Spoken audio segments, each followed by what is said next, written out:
Nginibingelele ekhaya lamaphupho.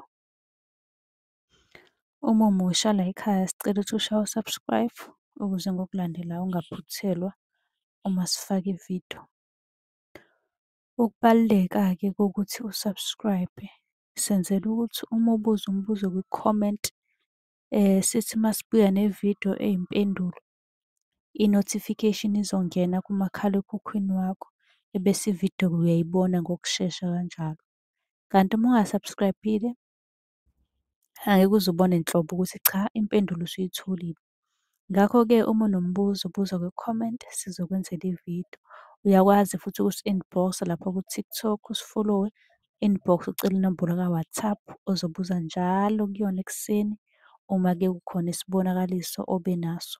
Nokubaluleka nje kokuthi-ke uwazi ukuthi ngabe lokho osuke ukuphuphile kubika ukuthini.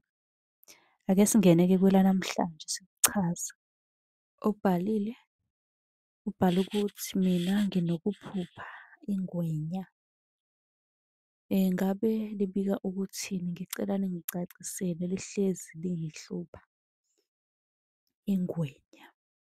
Nami unombuzo buza kwi-comment sizobuya nakho impendulo. Ungakhohlwa uku-subscribe usi-follow.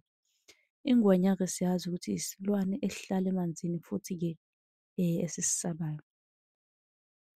Lapho-ke kusuke kukhona idlozi elikungenayo elinzima elinamandla. Okusho ukuthi wena khona amandla onawo. Ungenwa nje idlozi lokhokho basemanzini kuzomele-ke ukusukumele futhi nalokho.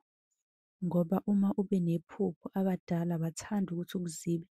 Uma bekuchazela abachaza amaphupho ebese wena uyaziba kujwayeleke ukuthi-ke kube namabhadi. Ngakho-ke kumele ulandele lokhu okuthiwa-ke kulandele.